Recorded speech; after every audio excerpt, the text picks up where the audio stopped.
Well, as everyone gets seated, good morning. It's great to be with each of you. My name is Kimberly Dorsett. I am a market executive at Truist. Great to be here and see everybody. It's the Truist fan club for sure. And I have the privilege of serving just over 3,500 teammates across the great states of Texas, Alabama, and Florida. And every day, our mission is to wake up across the company and think about how we can bring our purpose to life. And our purpose is to inspire and build better lives in communities. I also have the great honor to serve as on the board of directors of Operation Hope. And I will say this, every time I leave this forum, I am in awe of its mission. I'm also particularly really proud of how that mission dovetails with Truist's commitment to financial literacy and inclusion for all. So I will say this as well. So I'm excited to be here with Jenn, and leading up to this event, I've had a little bit of time to get to know her, and I think you will find her to be a fascinating and thoughtful guest. No pressure. No pressure at all. So you just need to be fascinating and thoughtful. Okay. I didn't put any more adjectives because it's a lot of pressure to do both. So, but I'm also excited to be here with each of you. Thank you for being not only in this room, but being at this forum. So really, really excited to spend this time with you. Today we're going to talk about the workplace post-pandemic, all of the evolutions, specifically some of those evolutions for women. But regardless of gender, everyone's been affected. And so that's what we're going to talk about and dive into today. So we have some time at the end, about 20 minutes, and Doug's going to help here to open it up to each of you for some of your thoughts, as well as additional questions for Jenn. So please jot down questions that you have for Jenn, and she's going to be excited to answer those at the end. If you see me look at my phone, I'm not looking to see if my Amazon package came in for the holidays. I'm trying to keep us on time so that you all have the interaction that you deserve with Jenn. And again, just in case I don't give Doug enough eye contact, he has agreed to yell out 20 minutes right at me because what if I miss my cue? So we'll have a collaborative effort here. But let me formally introduce Jenn Schuler. Jenn Schuler is the CEO of Wetzel's Pretzels, and Wetzel's Pretzels is a 365-unit franchise company founded and headquartered in Pasadena, California. So Wetzel's Pretzels is all across the country, as each of you know, and I'm sure have partaken like I have several times. There are a couple Wetzel Pretzels that I frequent a lot.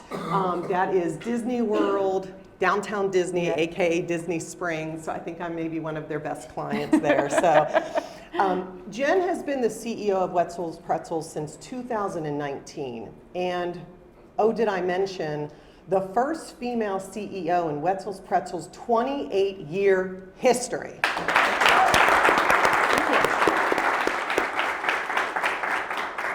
Jenn definitely deserves that. Congratulations. Thank you. So Jenn's focus has been on innovating new products as well as creating a platform to, quote, bring pretzels to the people, which I personally love. So Jenn's leadership so far, there's been a ton of accomplishments. So let me make sure I get this right. Here's a few of them. 24% same-store growth. She has also, under her leadership, doubled the new store pipeline. And one of my personal favorites, spearheaded the very first Rose Bowl Parade float. So we're going to have to get into that. We have to talk about that. Jenn has a passion for cultivating diversity in the workplace, as well as mentoring female leaders. She also helps individuals thrive through finding that intersection of personal passion, talent, as well as business growth, of course. So, all right, as promised, let's get into it. And the first thing we want to hear about is the Rose Bowl. Please, okay, awesome. And the float. Yeah, awesome. Well, thanks for being here today. It's nice to see everybody. I'll tell you real briefly, Wetzel's is a franchise company. That means we are made up of a community of 110 different business owners who run their Wetzel's Pretzels every day. And I think what's been so motivating for me to be here today is to, within franchising, I really see the American dream alive at work. There are folks in our company who have immigrants. They just moved to this country when they were 18. They worked in a gas station, and one in particular, our largest franchise owner, has 40 units today. He's bringing down a cool $4 million in profit, and he's done that through franchising. And so when people feel like the American dream is sometimes the question that I get to see it every day in the business that I'm part of. And what's so motivating for me to be here today is this idea that capitalism, when directed consciously, can be a real tool for social change and building generational wealth. And that's like the purpose for me for why I do what I do at Wetzel's. And that's why being here with so many like-minded individuals today is just like, it's just awesome. So thank you for being here and letting me be part of it. The Rose Parade. So we're headquartered in Pasadena, California. We could literally see the parade route from our corporate office. And I joined the company 8 years ago in marketing, and I was like, someday we are gonna have enough, we're gonna have enough budget to be able to put this thing together. Fast forward to COVID, of course, with malls closed, all our stores were closed and shuttered. There was a point where I really thought we were gonna be steering the company through bankruptcy.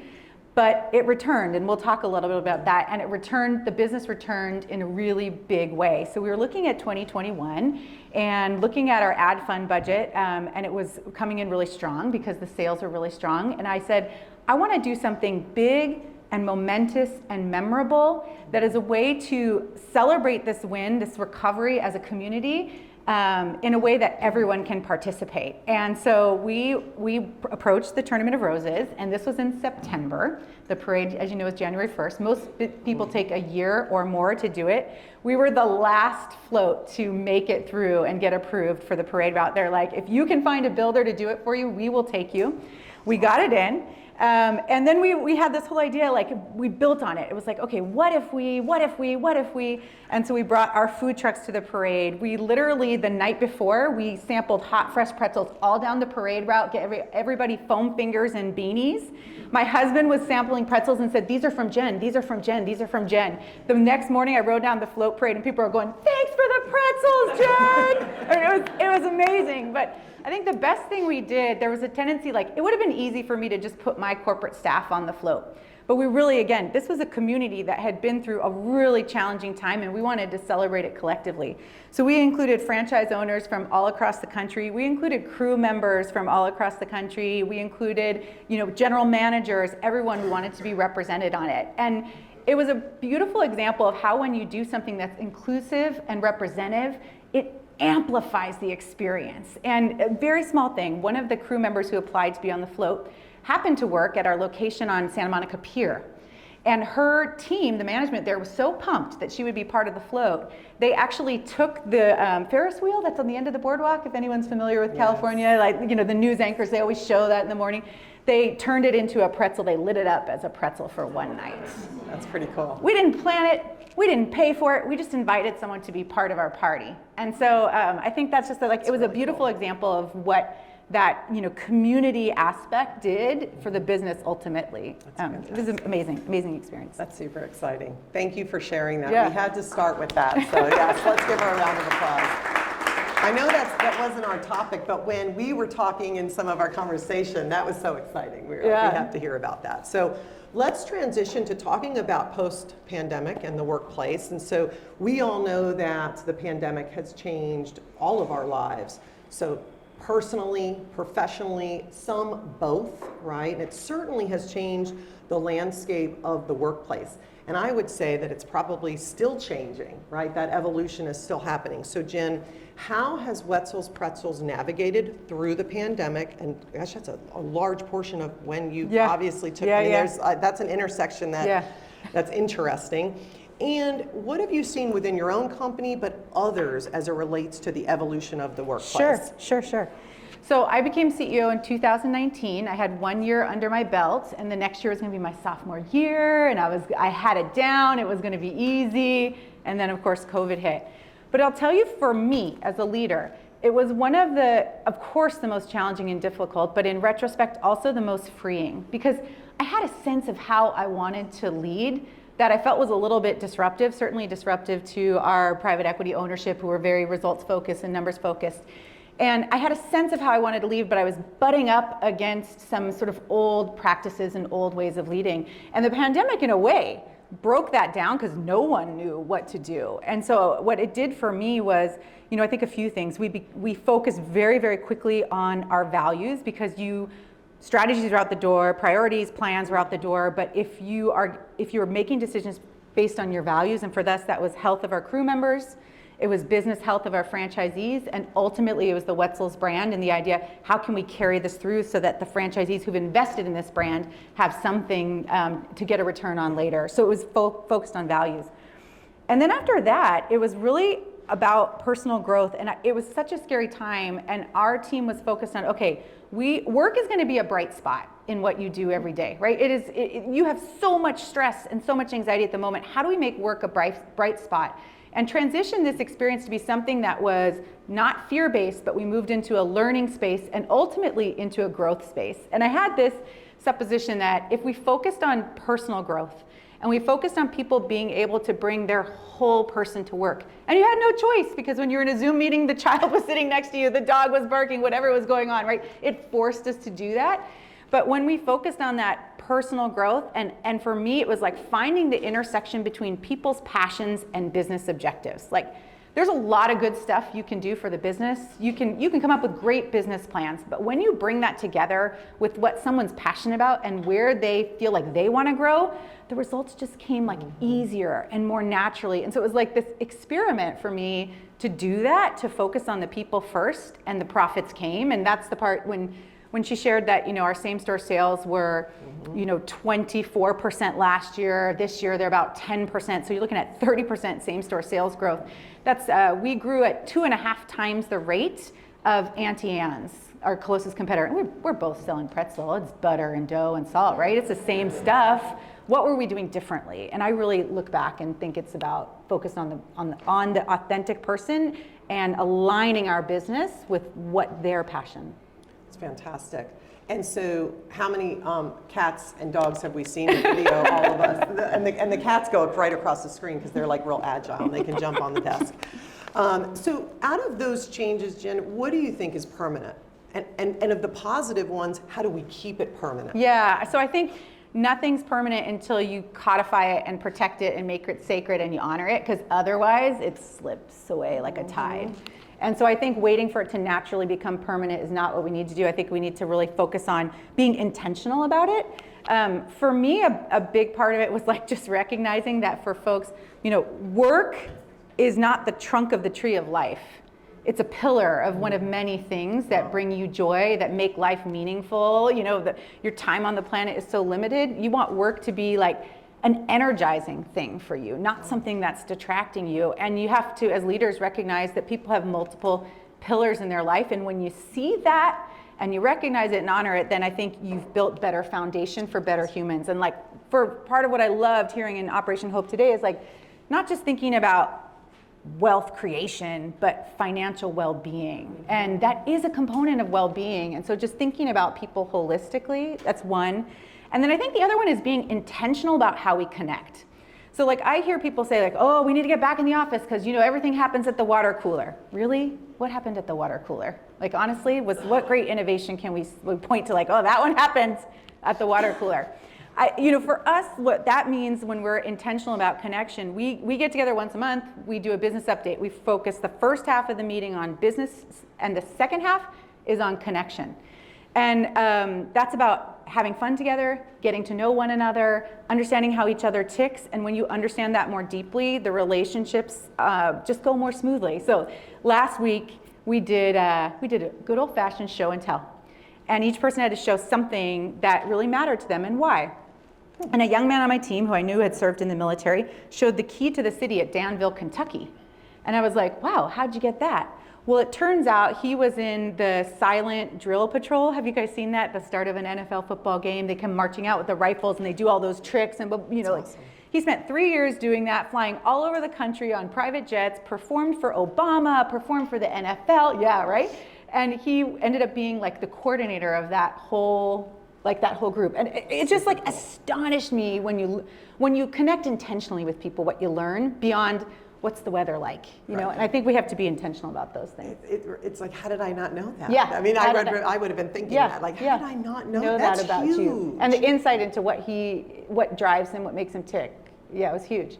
I think this transition for all of us has been about finding, flexibility and ensuring that intentionality remains. And I know that's been something at Truist we've been working on. It's collaboration to ensure we can deliver still, but using hybrid, sort of formats and ensuring we have balance and boundaries. And it's been eye-opening. Yep. It's been quite progressive. Yeah. So, all right, so we're going to switch gears to pre-pandemic and then post. So pre-pandemic, as most of us know, for the most part, women still outweigh men as it relates to taking time off, raising a family, and then trying to re-enter the workplace. And so, Jenn, talk to us about how the environment's changing for women in the workplace, and also how can someone balance both effectively? And then the third component, I'm putting on many components here, is the how a woman can re-enter the workforce after taking so much time off without taking huge steps back. Yeah.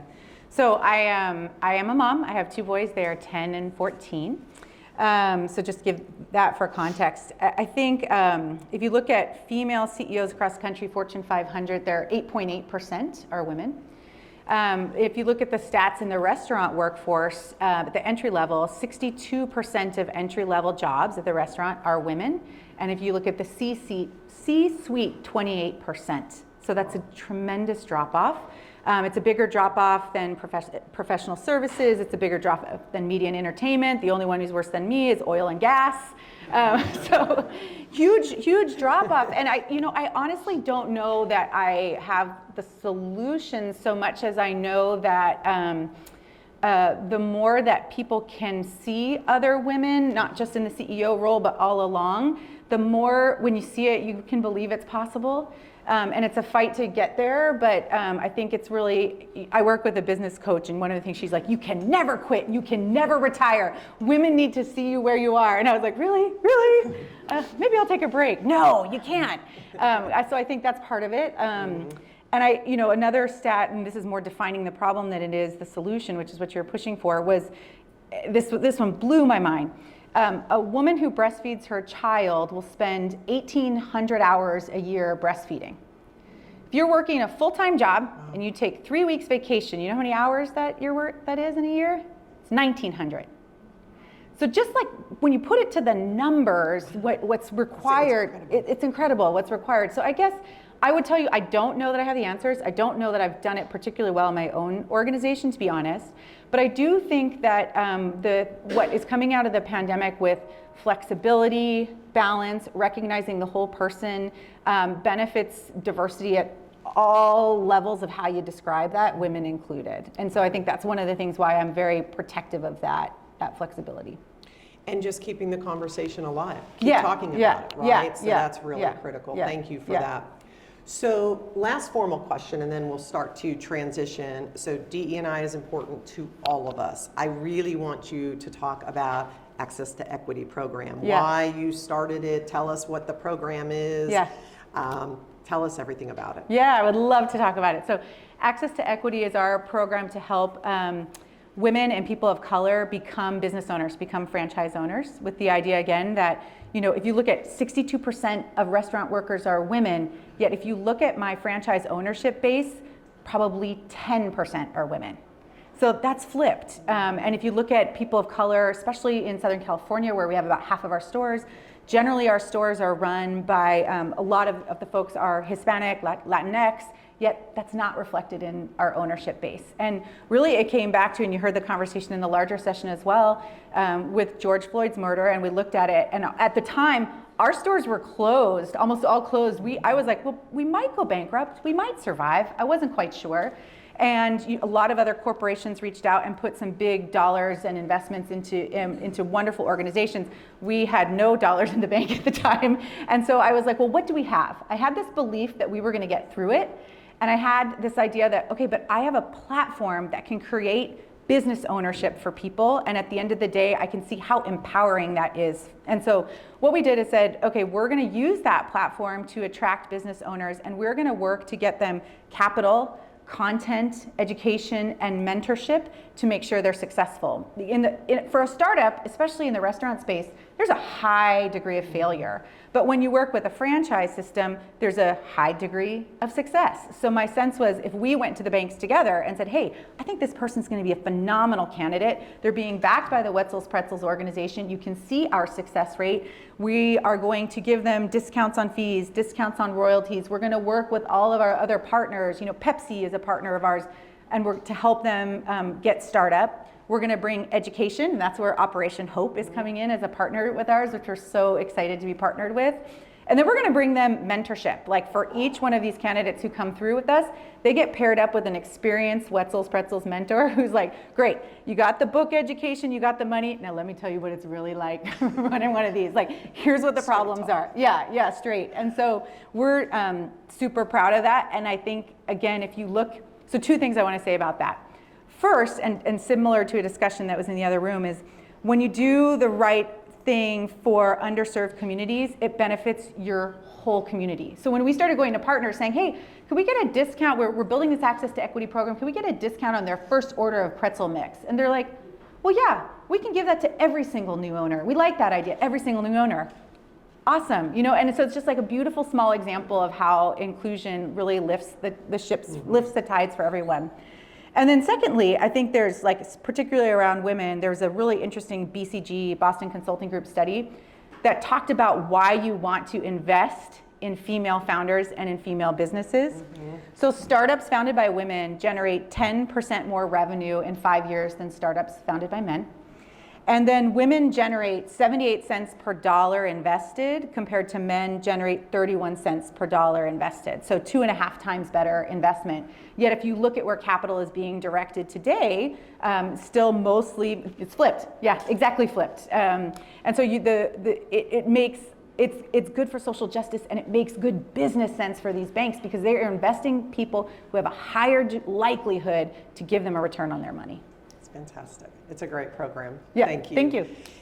Last real question about the program, though. As anything that you're starting up as it relates to this type of program, there are probably some issues along the way, Yeah. and probably unforeseen. So what were some of those for this program, Yeah. and how did you overcome them? Yeah, here's the biggest one.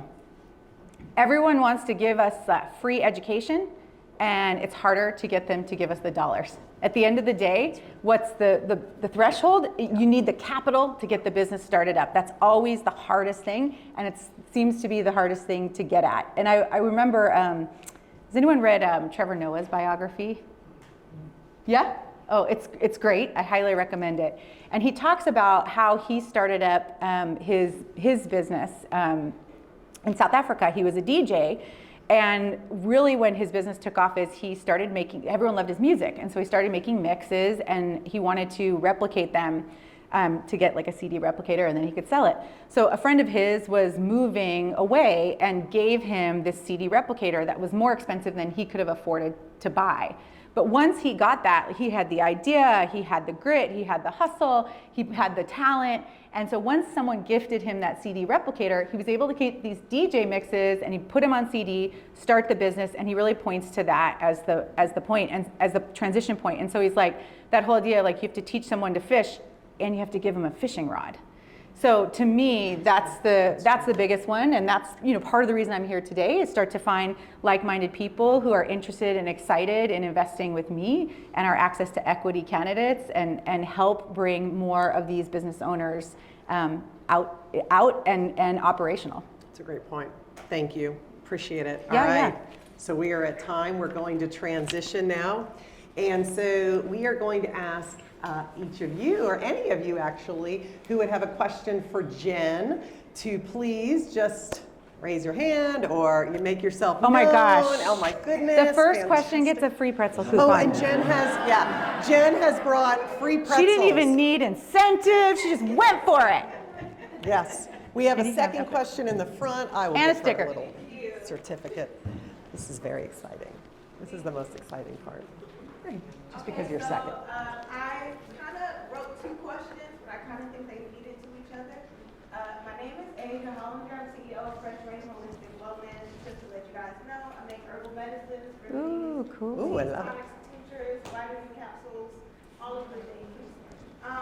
But eventually, I do want to franchise. Ooh, cool. And I want to open up tons of wellness centers globally that can provide the communities that they're in with holistic wellness doctors and services, vegan food, bars, spa services, all kinds of Reiki healing, yoga, dance classes, and things of that nature, so that instead of you going to a typical hospital, you would go to the wellness center and get a full body, holistic, mind, body, and soul healing session for yourself as often as you need it. And so basically, with you saying that you guys have a franchise, I wanted to understand how I can get there, and if you can offer any advice for anybody else in the room that is looking to franchise their business, and how you can also find corporate partners for your company, in particular, like you said, Pepsi or like other Fortune 500 companies, so that we can connect with them and grow our businesses together. And even find affiliate links even within this group. If anybody is interested with connecting with my business, and if you find anything similar, we can add links to the website and offer commissions for clientele that is sent to your business and vice versa. So just stability as a whole. And so I wanted to understand how I can make those partnerships, you know, so I can help other businesses grow, they can help my business grow, and we can also grow the community. Great Awesome. question. Thank you. Great question. Thank you. First, I feel like we need a tincture to counterbalance when you have a cinnamon sugar pretzel. What is the one that helps balance that one out? But I think you're in a fascinating space right now. I think there's going to be a lot of growth in that space. I don't know if folks have noticed, like, I really was paying attention the other day to Rite Aid. They kind of changed their logo, and now it's green and blue. Did you notice it? They introduced the green, and in their latest TV commercials, they talk about it being a base for wellness, whether that's traditional pharma, or they kind of we're moving into some of the bent that you talked about, herbal, and like there's a lot of ancient wisdom there in the space that you're in. And so when Rite Aid's talking about it, and you know the kind of studies they're putting behind it, right? You know there's growth there, and that means there's potential for business. So I love the space that you're in, and personally very interested in it. In terms of franchise model, I'll tell you something I think is really important. If you look at the best franchise models, I think Wetzel's Pretzels is a great one, but let's use one everyone knows, like McDonald's or Chick-fil-A. What they do is they build a very, very simple business model. They do one thing very well. What does Chick-fil-A do very well? Chicken. They can put it on a biscuit, they can put it on a salad, they can put it in a sandwich, but what they do really well, what everyone's known for, is that breaded chicken, and it is consistent and it tastes the same, West Coast, East Coast, South, North, wherever you are, consistency. So franchise model is built on simplicity and consistency. So what you have to first start is when you get your first center open, right, you need to build a business model that works. Any other business owner who wants to invest in a franchise model is going to be like, well, show me how you're making money, and show me how much I have to put in and how long it takes to make a return. You know, generally they want to see that return within 2 to 5 years, okay? Then beyond that, what you need is, you have, as I heard you talking, there's like a ton of different directions you could go in, right? When you get your first center open, you got to hone in and figure out, where am I making my margin? Where does my customer love what I'm doing? And I'm making a good impact on the community and for the franchise model. Each person is an individual investor, individual business owner. Where are they going to get a good return on their money? So you might start broad with your concept, but over time, you're going to need to get simple so that you can get consistent with every franchise model, and you can demonstrate a return on investment for every franchisee. That's awesome. Nothing Jenn. sells like success, right? If they're successful, you won't have to sell the concept. They'll tell their friends, and the franchise owners will come to you. That's good. Okay, thank you. All right, I think you're next. Oh, okay. We have. I think she was our second, and then can we make sure she's our third? Thank you so much. All right, well, hi everyone. My name is Anita Douglas Murphy, and I am the CEO of Crown Innovative Business Solutions. We're a remote staffing company company, been in existence for 6 years, been providing virtual support, executive level virtual support in the areas of admin and digital marketing. I'm looking to scale and also shift my target market to work with more mid-sized companies and large nonprofits. And I know you touched on it a little bit about the flexibility and just kind of like the hybrid market. And I just want to hear just a little bit more about what your company is doing as it relates to like remote, working. Sure. Yeah. So, and then I heard a question behind there of like, you're trying to figure out how to scale. I am working on scale. Yeah. And what does that mean to you? Where are you trying to go? So I am. Or where are you trying to get to? So currently I'm focused more on small businesses. Yeah. And I am trying to grow to work more with mid-sized companies and large. Providing virtual admin support. Yeah. Okay, so for us, we are still kind of in office optional. Generally 1 day a week we come in, but I try to have people come in because there's a reason to be together, right? And in my experience, the reason to be together is not like to update or inform, it's to collaborate, it's to brainstorm, it's to problem solve. So have a reason to come, or it's to connect meaningfully. So have a reason to bring people come in, make the day be energizing, make people feel like they made progress, and it helps them like own their decisions when they go back home or wherever they're doing their work from. And return to office has been fine. That's worked for us. Of course, there are folks who are more frontline workers, staff who are at the bakeries, and so they are back in line. But that for us, the focus for them was just always making sure we were ahead on health and safety standards, so people could feel comfortable coming back to work. And we were. In terms of your idea of like how you scale when you go from small to mid-size, we do use virtual assistants, and I can tell you the way we found ours, and then that might be helpful to you, which is I think when you start to focus in on specific industries, it's this odd thing, like the narrower you define yourself and what you're good at and who you are trying to speak to, the bigger the world almost becomes. Like when you are, something to everyone, you're nothing to no one. So really, and you know what, not even just what you do best, what do you love? Like what does your team love? Like where are the areas that you serve that when you provide admin support, you're like, you know what, that was fun. We killed the job. I made a good investment, like the return on it was good for me as the business owner. And you know what, I'm gonna be so great at that. And then when you get very narrow and very specific, as you start talking to people and you say, hey, we're really great at servicing this type of nonprofit in this region with this kind of work, when that pops up and you plant that in that brain, it's like a marketing thing. It occupies a spot in that person's brain. I know that, like you land there. Then when other people are talking about that market, that need, that area, they will think of you. So I would say get narrow. It's kind of similar to what we were talking about there, get simple. But do it based on what brings you joy and dollars, but what you love doing. When you started your journey as a C-suite executive, what were some of the challenges that you were faced with, and how did you overcome those challenges, and what type of leader are you? Yeah. Thank you for that question. Did you get a coupon back there? All right, we're gonna hit you up for sure. Do not forget. Maybe a bracelet too. That question will honestly probably make me tear up. I remember when I became CEO, people would ask me, how are you gonna do it? You have 2 kids, you have 2 young kids, how are you gonna balance it all? And it came from like a really nice place, a caring place, but it put thoughts in my mind like, oh, maybe I can't do it. And like when the previous CEOs became CEO, did they ask them how they were gonna balance it with their kids? And, so it really did, it put questions in my mind, like how was I gonna be able to do this? And how was I gonna be able to balance it?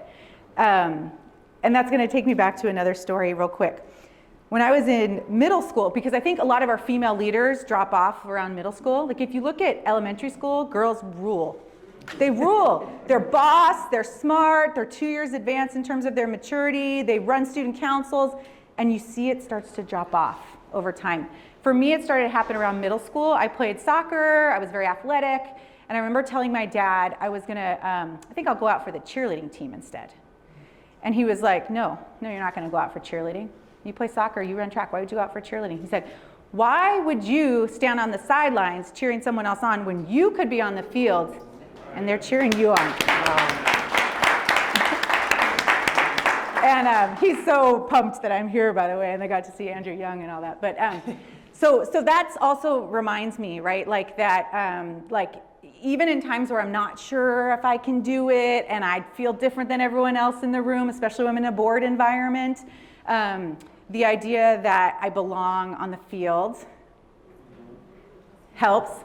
And I love being a cheerleader. It's my favorite part of the job, so I get to do that every day. I think the other thing I did as a leader is I brought in other females, I brought in other people of color, and I remember the first board meeting where I wasn't the only woman, and my CFO sat across from me in a red shirt and a flowered blazer, or vice versa, I can't remember, among the sea of navy. And I was like, yes, you know, and I didn't realize how much it made me feel more comfortable and more at ease. So I would say, I think the answer is like, part of it is creating the environment I want to see, that I want to be in and want to be part of. That's how I've changed. And I think as a leader, as the more I gain experiences, I think John Hope Bryant said like confidence comes from competence. I really liked that one. The more competence, the more business results that I have, I think the more I can like carry that mantle more comfortably over time. So some of it I think comes with season and with results. That's fantastic. Yeah. That's Thank you for your question. Yeah. Good. I know. Okay, we have two. Yep. And then. Good afternoon. I've heard you say your leadership, creating environments.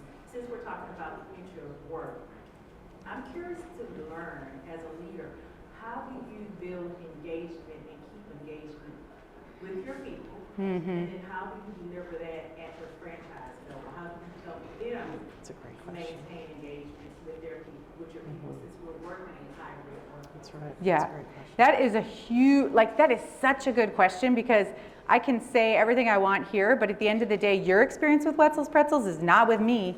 It's what's happening at the store with the person across the cash register from you. And I can only say that like you can do your best to kind of hold a standard that's based on values here that you hope can trickle down through, which happens through like so much communication, right? Like I'm gonna say it to you, I'm gonna send you a video about it, we're gonna do emails about it. Like it's you just constant hitting, constant communication that reinforces it. But I think from the beginning, it's about getting people engaged around that similar set of purpose and why. And the more I understand and acknowledge why someone else is here, whether that's a franchisee or someone on my corporate team, like what really makes them tick, and find that intersection between what makes them tick and what we're doing, connecting the why there. Then if they missed the email and they didn't say it quite right, or they didn't hear my video, whatever, then the intent of it shines through, I think. So it's first, and I think as a leader, I used to think like, I went to business school, I went to Stanford for business school, and so I was like, oh, business and vision is all about like strategy and numbers, and once that's right, everyone will buy in. And then I realized like, oh, actually there's a whole heart side to that. And as a leader, it has to be a heartfelt vision that you believe in, and connecting yourself to the business is one of the most powerful ways you do that. And I had to, before I was very distant, like I was like, keep a real professional wall, and I had to like let that, more of that come through, the heartfelt side.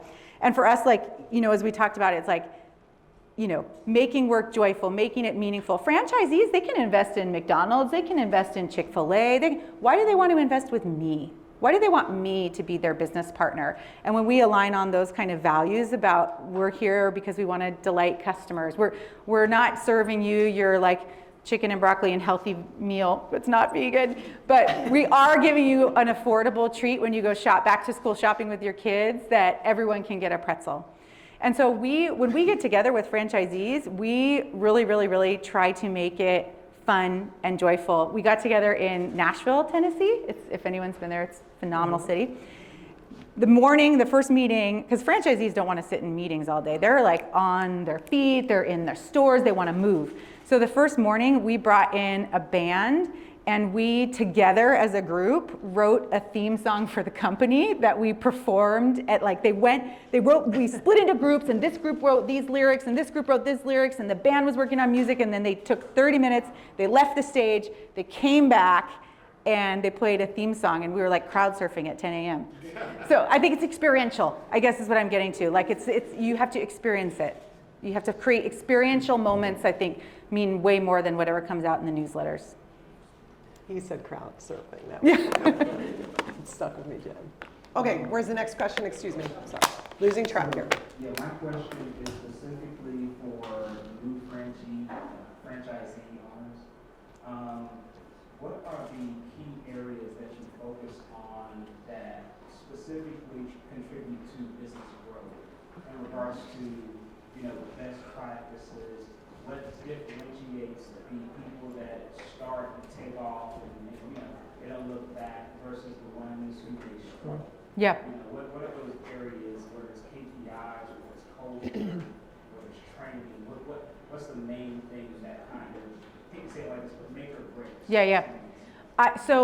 We're a retail business. What kind of franchise business are you in or thinking of? For mine. Okay. So one fun fact about me, I don't think I shared. I also became a franchisee. I was watching my franchisees do this, and I was like, hey, like I want to be in this business too and understand it the way they do. And I saw the returns they were making, so became a franchise owner myself. So I can speak to it both from a franchisor and a franchisee. In a retail business, for sure, location, like the real estate. It's true. Location. If you get the bad piece of real estate, a good operator can sometimes overcome bad real estate, but not always. So the site selection first. And then assuming the franchisor has a business model that works, that delivers a bottom line margin, and that works outside of a region, because what you'll find is some business models work really well in the South, but is not transportable to the West or something like that. So assuming you are looking at a business model that is geographically portable, then beyond that, I think it's going to come as no surprise what I'm going to say next. And it was so true for us as franchise owners. It was about people and finding the right people, which in a low unemployment period, and when restaurant work is not your first job out of high school anymore, like not when it wasn't obvious, like, oh, I'll go work at Burger King, right? When there's a lot more alternatives in a gig economy, the ability to attract the right people, I think was our single biggest challenge. That's fantastic. How did I get around it? I think that's the second part of your question. I think there's two things that we had to do. One, make sure incentives were there. So for us, that looked like monthly bonus program that for us, we measured them on hitting your top line sales goal, hitting your labor percentage goal, and hitting your cost of goods goal, and making that shared expectation around those goals. And then that was a budget that was a bonus you got monthly. Because as you look around and there's so much for like jobs available signs, knowing that, hey, next month I'm going to hit my number, I've got a bonus coming, really thinking about an incentive program that rewarded them for their work and kind of locked them in. That was important. And then, purpose and a path. Like, no one, I think now today, and as you think about future of work, it's like, what is my purpose here? Why do I do what I do beyond just making pretzels and selling pretzels, putting a smile on a family's face, making the moment, making that day. And then a pathway, like, okay, if I stick here, I could become a trainer, I could become an assistant manager, I could become a general manager, I could become a profit sharing partner with you, I could become an owner. And I think giving people that pathway, even this is true in franchising, this is true in corporations, is really critical now in the future of work. That's awesome. Well, sadly, we're out of time. But not sadly, we have more coupons. Yes, one more. Okay, one more, please, because I did. Donna Fraser, your last question. I came in a little bit later, so this could be answered already, but just for the access to equity, what is that next step? Someone says, hey, I'm interested. Oh, really? And, It's come see me afterwards and I'll give you my business card. Yeah, we don't even have our site set up, but we do have our first candidate who's opening her store. in a month. Her name is Daintry McFadden, and she's opened her store in Chicago. So it's the first one. Yeah. Fantastic. All right. Come see me. Yeah. I'm glad I asked the question that helped her because her hand kept going up, so good. Okay. Thank you. And then the other comment I guess I would make is just because you have so much knowledge and have weathered many storms in the process, are you at any point going to be, because you had some really great questions and good answers, is there a part of what you do that actually does do the training for business owners who are trying to leverage or scale or create a franchise model? So are you in a position, or at some point, do you see that as something you'll be doing or offering? Oh, thank you for that. Yeah, so we have partnered with Brookfield, which is a large, probably one of the top 4 mall developers in the country. Brookfield has an initiative, a really cool initiative around Black-owned businesses, and I feel like they put about $20 million aside to help support those businesses in terms of like reducing leases, like rent costs specifically. Like, so very like, hey, we're gonna make the rent lower so it's easier to start your business. They've done a really nice job. We've done some education work with them around how to evaluate a lease, things you need to look for, and we did do a franchising 101, I think my team did. So we'll exchange information, and if that's something useful, I'm happy to connect you. Yeah, yeah, yeah. Of course. All right, let's give Jen a big round of applause again. I thought you were thoughtful and fascinating. Oh, You did a good, great job. good. So, thank you very, very much for being here. And Jen, thank you so much. This was fantastic. And we could have gone on a lot longer. Oh, yeah. So, all right, everybody, see you soon. And thank you so much. Come for coupons. Oh, yeah.